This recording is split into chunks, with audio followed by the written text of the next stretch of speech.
Alright, y'all, so I've been thinking, I like science, and I don't ever really tell people some cool science.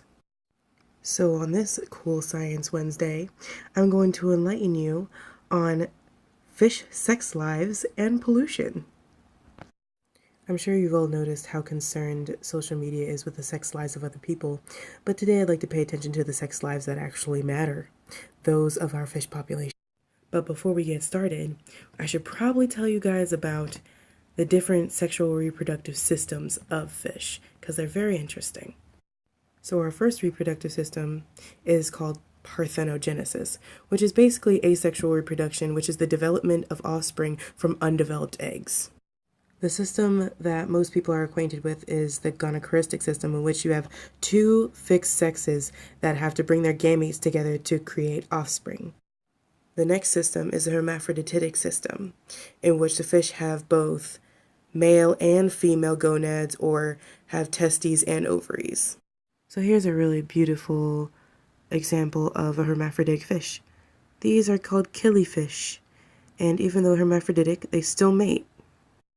And the last reproductive system I want to go over is sequential hermaphroditism, which means that the fish will change sex at some point during their lifetime. And I bet you guys didn't know this, but our own Nemo is a sequential hermaphrodite. Clownfish actually change sex during their lifetime. And now I'm going to go into depth about the endocrine system and how it influences these reproductive systems. The endocrine system is a collection of glands that secrete hormones that go to target organs such as your ovaries or testes. So the endocrine system usually starts in kind of like a cascade. It starts in the hypothalamus in your brain, goes to the pituitary gland, which then goes to your target organs. In which for this snap story, I guess, it's going to go from the hypothalamus to the pituitary gland to either the ovaries or testes. And now we get into these fun things called gonadotropins and hormones. Gonadotropins is a big word, but bear with me. So gonadotropins are any hormone that stimulate the activity of the gonads. So anything that stimulate the activity of your ovaries or testes. The gonadotropins that we'll be talking about today are luteinizing hormone and follicle stimulating hormone.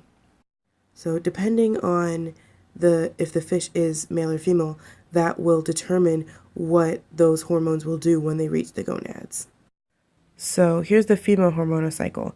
The hypothalamus will release gonadotropin-releasing hormones, also original, to the anterior pituitary gland.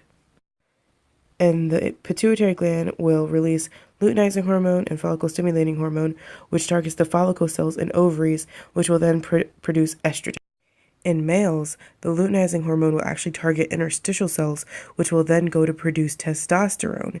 And then the testosterone and the follicle-stimulating hormone will target the Sertoli cells, which will then produce inhibin. Sertoli cells are located in the testes, and they're very important for production of sperm. The cascades I just told you about are regulated by something called negative feedback loops, in which the hormone will actually go back and tell the gland to stop making more of that hormone. For example, the inhibin that is produced by males will actually go back to the anterior pituitary and tell it to stop making follicle-stimulating hormone.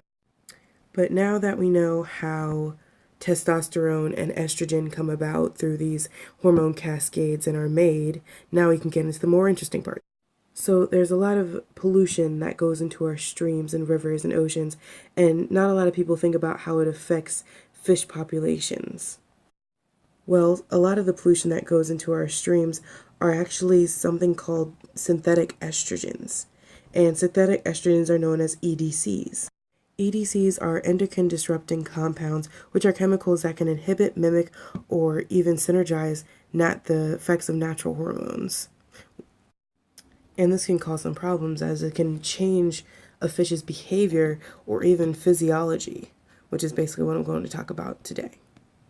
So these synthetic estrogens can actually cause something called feminization of fish, in which it makes a gonochoristic fish intersex. So there's this really interesting study done by Kidd et al. On fathead minnows and how chronic exposure to synthetic estrogens affected them. And he found that there is very strong evidence that the synthetic estrogen was actually causing intersex in these fathead minnows. And because of this, the males were not producing enough testosterone, and so the Sertoli cells were not being stimulated to produce more sperm cells.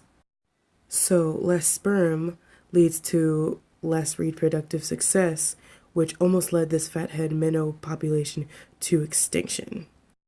This is why fish sex lives matter, because if they don't have good sex lives, then their entire population could go extinct. And this could have detrimental effects in the environment that they live in, because they could be a food resource that will no longer be there, so other organisms will also suffer from this. I feel like this is a very long-winded snap story, but it's important that people are educated about what the pollution is doing to our fish population.